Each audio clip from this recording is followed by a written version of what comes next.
আসসালামু আলাইকুম দর্শক, আমন্ত্রণ জানাচ্ছি চ্যানেল আই সংবাদে। পুরো সংবাদ জুড়ে আপনাদের সাথে আছি আমি মৃত্তিকা মুস্তফা। বিস্তারিত সংবাদের শুরুতেই জানিয়ে দিচ্ছি ফ্রেশ আটা ময়দা সুজির সংবাদ শিরোনামগুলো। শেখ হাসিনার সময় অর্থনীতির উচ্চ প্রবৃদ্ধির হিসেবে জালিয়াতি ছিল বললেন প্রধান উপদেষ্টা। স্বৈরাচারী হওয়ায় দায় আন্তর্জাতিক সম্প্রদায়েরও মন্তব্য। কিংস পার্টি গঠনের চেষ্টা চলছে বলে রিজভির অভিযোগ। বিএনপিকে ভিন্ন শিবিরে ঠেলে দেওয়ার পরিণতি ভালো হবে না, মির্জা আব্বাসের হুঁশিয়ারি।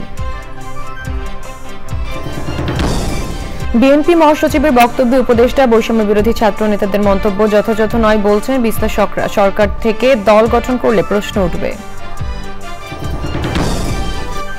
বেগম খালেদা জিয়া হাসপাতাল থেকে তারেক রহমানের বাসায় যেতে পারেন বলে জানিয়েছেন ব্যক্তিগত চিকিৎসক। চিকিৎসা নেবেন কেনেডি ও ক্রসের তত্ত্বাবধানে। এবং সিলেট চট্টগ্রাম ঘুরে আবারও রাজধানীতে ফিরছে বিপিএল। আসর জুড়ে ধারাবাহিক পারফরম্যান্সে বাংলাদেশিদের আধিপত্য।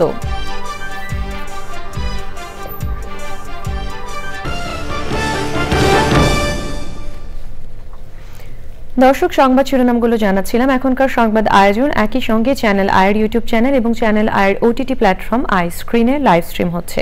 যাচ্ছে বিস্তারিত সংবাদে।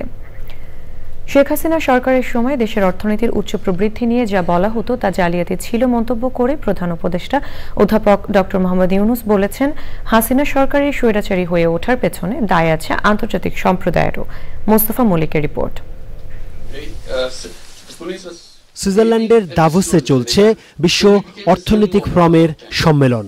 বিভিন্ন দেশের রাষ্ট্র সরকার প্রধানের সঙ্গে অধ্যাপক ইউনূস যেমন বৈঠক করছেন, তেমনি বৈঠক হচ্ছে বিশ্বের শীর্ষ ব্যবসায়িক প্রতিষ্ঠানের সঙ্গেও।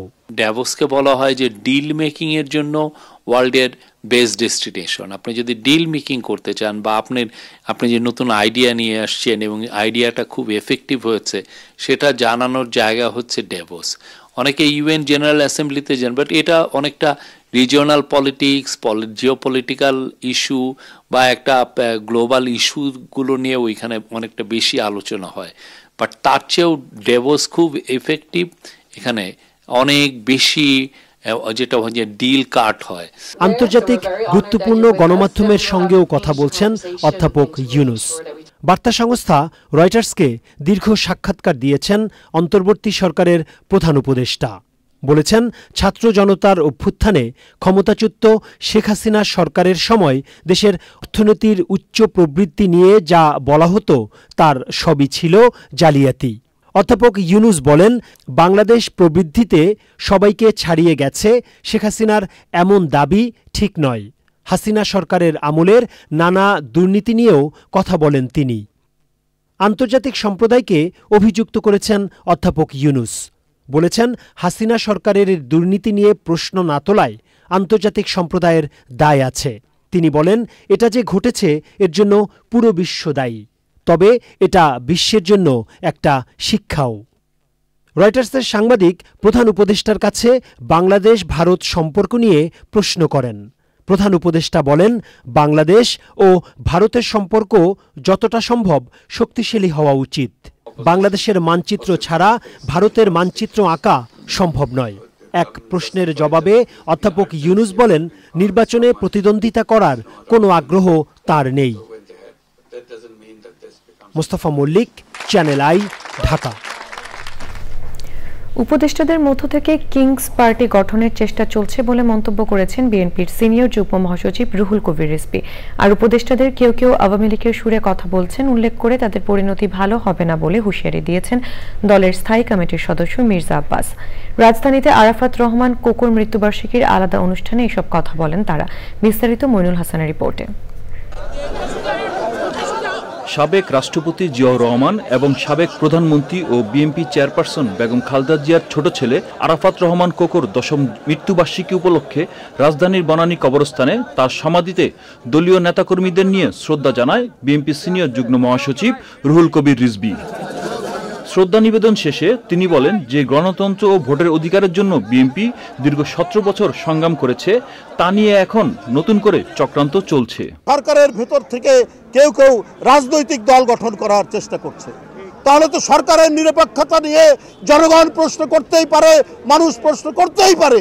তাহলে তো অন্যান্য রাজনৈতিক দল যারা গণতন্ত্রের জন্য আন্দোলন করেছে তারা মনে করবে অন্তর্বর্তীকালীন সরকার কোনো ধরনের একটা মাস্টার প্ল্যানের মধ্যে অন্তর্ভুক্ত রয়েছে। নয়াপল্টনে বিএনপির কেন্দ্রীয় কার্যালয়ে দোয়া মাহফিলে দলের স্থায়ী কমিটির সদস্য মির্জা আব্বাস অভিযোগ করেন, একটি মহল ফায়দা নিতে বিএনপিকে ভিন্ন শিবিরে ঠেলে দেওয়ার চেষ্টা করছে। বিএনপিকে যারা ভিন্ন শিবিরে ঠেলে দিয়ে ফায়দা হাসিলের চেষ্টা করছেন, এটার পরিণতি কিন্তু ভালো হবে না, বরং দেশটাকে ঐক্যবদ্ধ রাখার চেষ্টা করবেন। আর একটি দল আছে ক্ষমতায় যাওয়ার জন্য পাগল হয়ে গেছে এবং তারা এমন ভাব করছে তারা যেন কিছুই জানেন না, ভাজা মাছটি উল্টে খেতে জানেন না, মাঝে মাঝে টুক করে বিএনপি সম্পর্কে দুই একটি কথা বলে ফেলেন। মির্জা আব্বাস বলেন, যারা নতুন দল করবে তাদের স্বাগত জানায় বিএনপি। উল্টাপাল্টা কথা বলে দেশকে বিভক্ত না করারও অনুরোধ জানান তিনি। মনির হাসান, চ্যানেল আই, ঢাকা। অন্তর্বর্তী সরকারের নিরপেক্ষতা নিয়ে কথা বলায় বিএনপি মহাসচিব আবারও 111 চাইছেন বলে দুজন উপদেষ্টা ও বৈষম্য বিরোধী ছাত্র আন্দোলনের নেতারা যে মন্তব্য করেছেন তা যথাযথ নয় বলে মনে করেন রাজনীতি বিশ্লেষকরা। তাদের মতে সরকারের নিরপেক্ষতা হারানোর দাবি অমূলক নয়। বিশ্লেষকরাও বলছেন সরকারের থেকে দল গঠন করলে গ্রহণযোগ্যতা নিয়ে প্রশ্ন উঠবে। নাজিব বেগের রিপোর্ট। কিছু বিষয়ে অন্তর্বর্তীকালীন সরকার নিরপেক্ষতা পালন করতে পারছেন না। আমি তাই অনুরোধ করব, আমি প্রত্যাশা করব যে আমরা আশা করি যে অন্তর্বর্তীকালীন সরকার তারা সেই নিরপেক্ষতা পালন করবেন। নির্বাচনের সময় নিয়ে যখন সব মহলে আলোচনা, তখন বৃহস্পতিবার বিএনপি মহাসচিবের এমন বক্তব্য। ছাত্ররা দল গঠন করতে চাইলে সরকার থেকে বেরিয়ে আসা উচিত বলেও মন্তব্য করেন তিনি। বিএনপি মহাসচিবের বক্তব্যের সমালোচনা করে উপদেষ্টা নাহিদ ইসলাম সামাজিক যোগাযোগ মাধ্যমে লেখেন, ক্ষমতায় যাওয়ার পথ সুগম করার জন্য নিরপেক্ষ সরকারের নামে আরেকটি ১১ সরকারের প্রস্তাব করেছেন বিএনপি মহাসচিব। সমালোচনা করেছেন উপদেষ্টা আসিফ মাহমুদ সহ বৈষম্য বিরোধী ছাত্র আন্দোলনের নেতারাও। রাজনীতি বিশ্লেষকরা বলছেন, সরকারের নিরপেক্ষতা নিয়ে প্রশ্ন উঠলে সেটি থেকে উত্তরণ করতে হবে সরকারকেই। নিরপেক্ষতা নিয়ে প্রশ্ন হলে সরকারের উচিত যে নিরপেক্ষ হওয়ার যে জায়গাগুলো বা প্রক্রিয়াগুলো নিয়ে অলরেডি প্রশ্ন হয়েছে, খামতি হয়েছে, সেগুলো আসলে গুছিয়ে জনগণের কাছে একজন নিরপেক্ষ, আস্থাশীল এবং বিশ্বাসযোগ্য সরকারের চরিত্র উপস্থাপন করা। দেশের এমন পরিস্থিতিতে মতানৈক্য তৈরি হলে তৃতীয় পক্ষ সুযোগ নিতে পারে বলে মনে করেন বিশ্লেষকরা।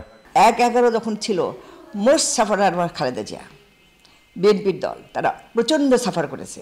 কাজে এইরকম একটা সাফার দল কখনোই চাইবে না আর একটা ১-১১ আসুক। ঐক্যের কোনো ফাটল হলে সেখানে তৃতীয় শক্তি মাথাচাড়া দিয়ে ওঠার সম্ভাবনা আছে। ফ্যাসিবাদী চক্রান্ত এখনো কিন্তু চলছে, তাদের চক্রান্ত, তারাও এই ফাঁক ফোকরে ঢুকে যেতে পারে। ছাত্ররা নতুন দল গঠন করতে চাইলে সরকার থেকে বেরিয়ে করা উচিত বলেও মত তাদের। নাজিব বেগ, চ্যানেল আই, ঢাকা। লন্ডনে 17 দিন চিকিৎসার পর আজ বিএনপি চেয়ারপারসন বেগম খালেদা জিয়া হাসপাতাল থেকে তারেক রহমানের বাসায় যেতে পারেন বলে জানিয়েছেন তার ব্যক্তিগত চিকিৎসক। বাসায় থেকে ডক্টর প্যাট্রিক কেনেডি ও জেনিফার ক্রসের তত্ত্বাবধানে চিকিৎসা নেবেন বেগম খালেদা জিয়া। লন্ডন থেকে সাইদুল ইসলামের ভিডিও চিত্রে শাহ এমি হোসেনের রিপোর্ট। 17 দিন ধরে চিকিৎসাধীন রয়েছেন বেগম খালেদা জিয়া। লন্ডনের দি ক্লিনিকে চিকিৎসকরা বেশ কিছু পরীক্ষা নিরীক্ষা করার পর যদি সব রিপোর্ট ঠিকঠাক থাকে তাহলে শুক্রবার সন্ধ্যায় তাকে হাসপাতাল থেকে ছুটি দেওয়ার সম্ভাবনা রয়েছে বলে জানান বেগম জিয়ার ব্যক্তিগত চিকিৎসক professor doctor AZM Zahid Hossain. একজন চিকিৎসক দেখুন এক কিছু পরীক্ষা করার জন্য দিয়েছেন। সিকিউরিটি আমরা কাল দিক করাবো, উনি দিয়েছেন বিকেলের সন্ধ্যার দিকে এসে সেগুলো করাবো। করে যদি সব ঠিক থাকে তাহলে হয়তো কালকে না সন্ধ্যার দিকে ইভিনিং আওয়ারে ছুটি হওয়ার সম্ভাবনা। এবং এখানে যে ইউকের যে নিয়ম, সেই নিয়ম মেনে ওনার চিকিৎসা চলবে। প্রতিদিনের মতো আজও ভক্তরা হাসপাতালে ভিড় জমায়। আমরা যাতে ওনাকে সরাসরি দেখতে না পারলেও ওনার স্বাস্থ্যের খোঁজখবরটা আমরা প্রতিদিন আমরা এখান থেকে নিব। সন্ধ্যায় তারেক রহমান ও ডক্টর জোবাইদা রহমান তাদের মাকে দেখতে আসেন। বেগম খালেদা জিয়ার প্রয়োজনীয় জিনিসপত্র আজই হাসপাতাল থেকে সরিয়ে তারেক রহমানের বাসায় নিয়ে যাওয়া হয়। রাতে তারেক রহমান নিজেই গাড়ি চালিয়ে সস্ত্রীক ঘরের উদ্দেশ্যে রওনা দেন। বেগম জিয়া বড় ছেলে তারেক রহমানের বাসা থেকে চিকিৎসা নেবেন। ডক্টর প্যাট্রিক কেনেডি ও জেনিফার ক্রসের তত্ত্বাবধানে থাকবেন তিনি। আজ 17 দিন হলো বেগম খালেদা জিয়া দি লন্ডন ক্লিনিকে চিকিৎসাধীন আছেন। আজ ডক্টর জাহিদ হোসেন তার ব্যক্তিগত চিকিৎসক আমাদের একটি সুসংবাদ দেন, বেগম খালেদা জিয়া আজকে বাড়ি ফেরার সম্ভাবনা রয়েছেন। খুব সম্ভবত আজকে সকালেই তিনি বাড়িতে ফিরে যাবেন তার বড় সন্তান তারেক রহমানের বাসায়। সেখানে থেকে তার চিকিৎসা চলবে ডক্টর প্যাট্রিক কেনেডির তত্ত্বাবধানে। দি ক্লিনিক থেকে শাহ এমএলসন, চ্যানেল আই, লন্ডন। বাজারে নিত্যপণ্যের দাম অনেকটা স্থিতিশীল। মৌসুমের কারণে সবজির দাম কমে সাধারণ মানুষের ক্রয় ক্ষমতার মধ্যে এসেছে। কমেছে পেঁয়াজ ও আলুর দাম। ডিম ও ব্রয়লার মুরগির দাম স্থিতিশীল থাকলেও আগেই বেড়ে থাকা চালের দাম তেমন কমেনি। পরাগ আজিমের রিপোর্ট। বাজারে মানুষের বড় স্বস্তির বিষয় এখন সবজি কেনাকাটা। শীতকালীন বেশিরভাগ সবজির দাম 30 থেকে 40 টাকার মধ্যে। বিক্রেতারা জানালেন আরও কিছুদিন কম দামেই মানুষ খেতে পারবেন সবজি। ফুলকপি 30 টাকা, পাতাকপি 30 টাকা, পেঁপে 40, সিম 40, বেগুন 50। সবজির দামটা একটু কমছে আগের চেয়ে, মোটামুটি ভালো, কিন্তু মাছটার দাম অনেক চড়া, নাগালের বাইরে। টানা অনেক দিন মানুষের অস্বস্তি ছিল ডিমের দাম নিয়ে। গত কয়েক সপ্তাহে ডিমের দাম কমে এখন 130 থেকে 135 টাকায় ডজন বিক্রি হচ্ছে। দেশি পেঁয়াজ 50 টাকা আর আলু 25 থেকে 30 টাকা। অন্যান্য কিছু নিত্যপণ্যের দামও স্থিতিশীল। ডাল 110 টাকা, দেশিটা 135 টাকা, রসুন 220 টাকা কেজি, আদা 140 টাকা কেজি, 160 টাকা কেজি। মুগ ডাল আগের দামই আছে, চুলা এখন 110 টাকা বিক্রি করা যায়, আগে 130 টাকা ছিল। কিছু জিনিসের দাম কমে, আবার কিছু জিনিসের দাম বাড়ে। ওভারঅল দেখা যায় যে সমান সমান, কিন্তু বাড়তিটাই বেশি। বাজারে ব্রয়লার মুরগির দাম 200 থেকে 210 টাকার মধ্যে। সোনালী মুরগির দাম গত সপ্তাহের তুলনায় কমে বিক্রি হচ্ছে 340 টাকা কেজি দরে। বিভিন্ন দাম এখন হচ্ছে আমরা 1 নম্বরটা বেশি, আমরা 340 টাকা বেশি। তবে অস্বস্তি আছে চালের দাম নিয়ে। গত সপ্তাহের তুলনায় সামান্য কমলেও মৌসুমের তুলনায় তা অনেক বেশি। ভালো মানের মিনিগিট 70 থেকে 80 টাকা, 28 সাল আমরা বিক্রি করতেছি 65 টাকা, ভালো নাজির সাল 80 থেকে 85 টাকা। চাউলের বাজারটা ধাক্কার লগে যে পর্যন্ত বাইরে গেছে, মানে বাইরে উঠছে, ওটার ভিতরে আজকে 1 সপ্তাহ যাবত চলতেছে, 4-5 দিন ধরে। এখন আর বাড়তেছে না, এখনো কমে না, কমার সম্ভাবনা দেখতেছি আর কি। চাউলটা আসলে বুঝতেছি না কেন কমতেছে না, চাউলের দাম অনেক কমা উচিত। চালের দাম কমানোর উদ্যোগ নিতে সরকারের প্রতি দাবি সাধারণ মানুষের। পরাগ আজিম, চ্যানেল আই, ঢাকা। এবারে যাচ্ছে বিপিএল আপডেটে।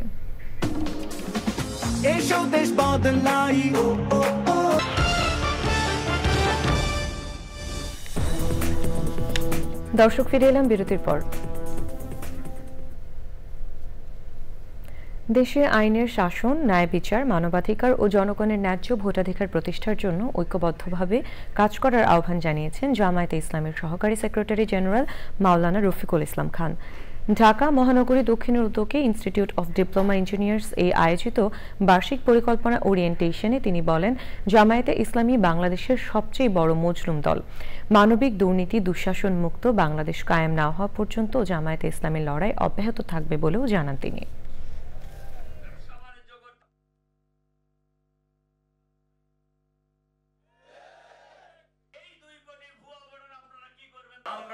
দুর্নীতি মুক্ত সমাজ কায়েম করতে চাই, আমরা একটি দখলবাদ মুক্ত বাংলাদেশ কায়েম করতে চাই, আমরা একটি সমৃদ্ধ বাংলাদেশ কায়েম করতে চাই, আমরা একটি আধুনিক বাংলাদেশ কায়েম করতে চাই, আমরা একটি মানবিক বাংলাদেশ কায়েম করতে চাই, আমরা একটি ন্যায় ইনসাফের বাংলাদেশ কায়েম করতে চাই, আমরা এই বাংলাদেশে একটি ইসলামিক কল্যাণ রাষ্ট্র কায়েম করতে চাই।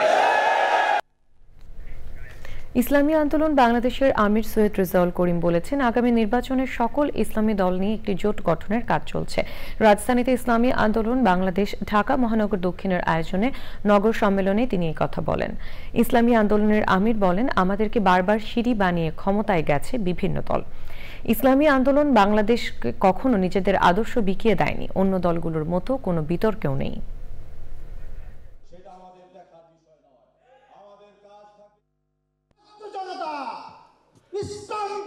বাংলাদেশের বেশিরভাগ মানুষ এখন তারা বলছে যে আমরা অনেক শাসন দেখেছি, কিন্তু ইসলামের শাসন, ইসলামের নীতি আদর্শ বাস্তবায়নের যে শান্তি সুফল কুফল এটা আমরা দেখি নাই।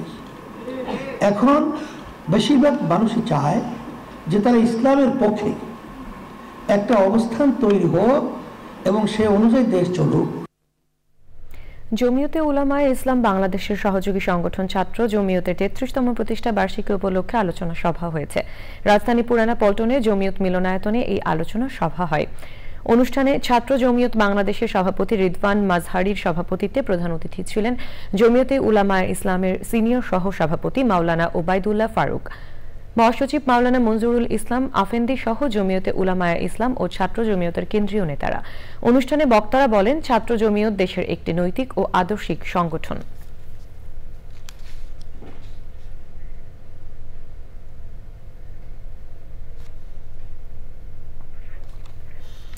ঢাকা সেনানিবাসের কুর্মিটোলা গলফ কোর্সে শুরু হয়েছে ১০ম Shah cement AKS cup golf tournament ২০২৫। এই টুর্নামেন্টে কুর্মিটোলা গলফ ক্লাবের দেশি বিদেশি সদস্যদের পাশাপাশি দেশের সকল গলফ ক্লাবের প্রায় ৬৫০ জন গলফার অংশ নিয়েছেন।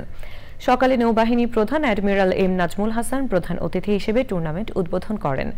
সে সময় টুর্নামেন্টে অংশগ্রহণকারীরা ছাড়াও বিভিন্ন ক্লাবের সদস্য, নৌবাহিনীর ঊর্ধ্বতন কর্মকর্তা এবং পদস্থ সামরিক বেসামরিক কর্মকর্তারা উপস্থিত ছিলেন।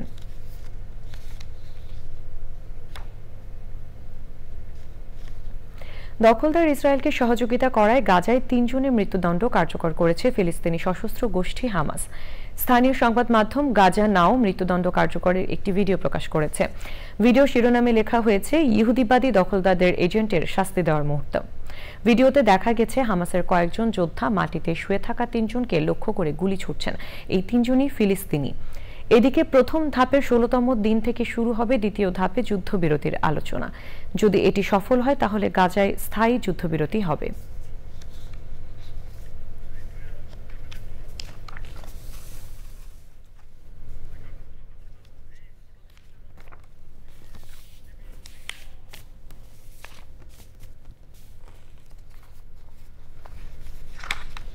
এবারে নিটোল টাটার কৃষি সংবাদ।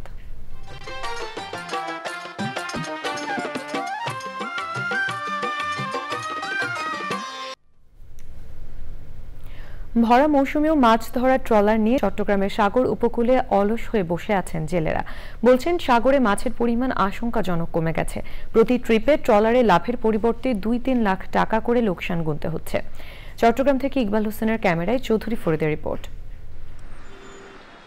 চট্টগ্রামের আনোয়ারা, বাঁশখালী, সন্দ্বীপ, কক্সবাজার, কুতুবদিয়া, হাতিয়া, ভোলা, নোয়াখালী সহ বৃহত্তর চট্টগ্রামের উপকূলে কাঠের তৈরি ট্রলারে জেলেরা জীবন বাজি রেখে যুগ যুগ ধরে বঙ্গোপসাগর থেকে মাছ আহরণ করে আসছেন। জেলেরা জানিয়েছেন, ২-১ বছর ধরে এসব ট্রলারে সাগরে মাছ পাচ্ছেন না তারা। সাগরে মাছ নাই তো, সাগরে একদম মাছ কম। লম্বা জাল মাছ টাছ পায় না, গাঢ় জালে মাছ পায় না, ছোট ছোট মাছ নিয়ে আসে, ডিম্বানো মাছ সহ, যার কারণে সমুদ্রে মাছের পরিমাণ খুবই কমে গেছে। ট্রলার মালিক সমিতির নেতারা জানিয়েছেন, সাগরে মাছ ধরার সরকারি নিষেধাজ্ঞা ভারত এবং মিয়ানমারের সাথে সমন্বয় করে একই সময় প্রধান এবং দেশের শত শত ট্রলিং জাহাজ কর্তৃক ব্যাপক আকারে মৎস্যফোনা ধ্বংসের মহোৎসব বন্ধ করতে হবে। সামরিক মাছটা এই ট্রলিংয়ে বেশি নষ্ট করে ফেলতেছে। আমাদের তো অনেক টাকা ইনভেস্ট ভাই, খুবই অবস্থা খারাপ। আমাদের বার্মা আছে, আপনার ইন্ডিয়া আছে, এর সাথে মিলাই দিতে হবে। আমাদের ট্রলার যখন থাকে না, পুরো সব মাছটা মারে নিয়ে যায়। সাগরে হঠাৎ করে মাছের সংখ্যা কমে যাওয়ার ঘটনায় দেশের মৎস্য অধিদপ্তরকে কার্যকর গবেষণার উদ্যোগ নেওয়া সহ জেলেদের পাশে থাকার আহ্বান সংশ্লিষ্টদের। জেলেদের অভিযোগ, সাগরে পর্যাপ্ত মাছ নেই, তারা সাগরে গিয়ে তাদের খরচ পোষাতে পারছে না। এই মুহূর্তে সরকার তাদেরকে সহায়তায় এগিয়ে আসবে এই প্রত্যাশা তাদের। চট্টগ্রামের কর্ণফুলী নদীর তীর থেকে চৌধুরী ফরিদ, চ্যানেল আই। এখন দেখবেন প্রকৃতি সংবাদ।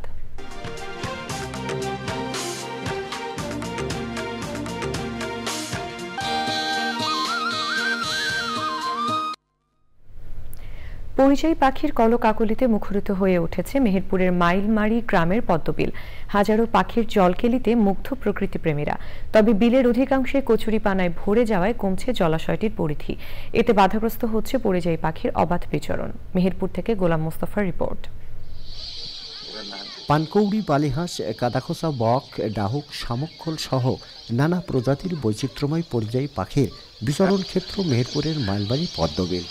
কখনো মুক্ত ডানে আকাশে উড়াউড়ি, আবার কখনো বিলের জলে পাখিদের জলকেলিতে মুগ্ধ প্রকৃতিপ্রেমীরা। বিকালের অবসর টাইমে আমরা এখানে এসে আমরা এখানে সময় পার করি। পাখিগুলো আসলে খুব সুন্দর, তো আমাকে খুব মুগ্ধ করছে। দীর্ঘদিন এখানে পাখি আসা যাওয়া করে, সুন্দর লাগে দেখতে। তবে কচুরিপানা অপসারণ সহ পাখি শিকারীদের অপতৎপরতা রোধে সরকারি উদ্যোগের দাবি স্থানীয়দের। বিভিন্ন জায়গার পাখি আসে, আমরা কাউকে ধরতে দিই। পাখিগুলোকে আমরা খুব সযত্নে রাখার চেষ্টা করি। এই পাখিগুলোকে সংরক্ষণ, এর আবাসস্থল যদি তৈরি করে দেয় তাহলে অনেকাংশে আমরা উপকৃত হব। পরিবেশের ভারসাম্য রক্ষায় পাখি সংরক্ষণের বিকল্প নেই বলছেন পরিবেশবাদীরা। পাখি যারা দূর দূরান্ত অনেক 2000-2500 মাইল দূরে থেকে এই দেশে আসে, এগুলাকে সযত্নে সঠিকভাবে সংরক্ষণ করে এবং তাদের বেঁচে থাকতে সহায়তা করা। প্রাণ প্রকৃতি টিকে না থাকলে পৃথিবীর কোনো কিছুই টিকে থাকা অসম্ভব। পদ্মবিলকে পাখিদের অভয়াশ্রম হিসাবে গড়তে কাজ করছে সংশ্লিষ্ট বিভাগ। এখানকার যে নৈসর্গিক পরিবেশ, ওই জায়গাটিতে যেন নিরাপদে পাখিগুলো থাকতে পারে, সেটির জন্য উপজেলা প্রশাসন কাজ করছে।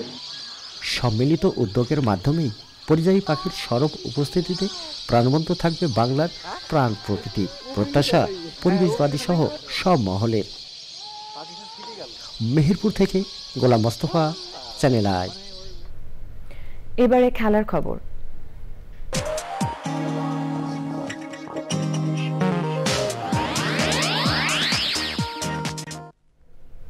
দর্শক, সবশেষে ফ্রেশ আটা ময়দা সুজি সংবাদ শিরোনামগুলো জানিয়ে দিচ্ছি আরও একবার।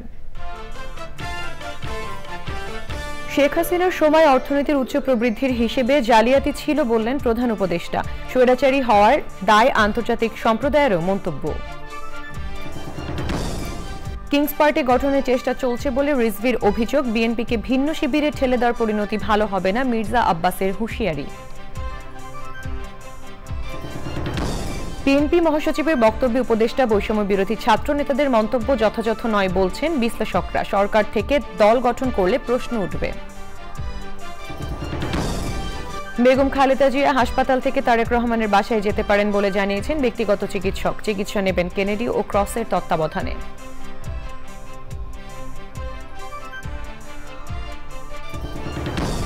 এবং সিলেট চট্টগ্রাম ঘুরে আবারও রাজধানীতে ফিরছে বিপিএল। আসর জুড়ে ধারাবাহিক পারফরম্যান্সে বাংলাদেশিদের আধিপত্য।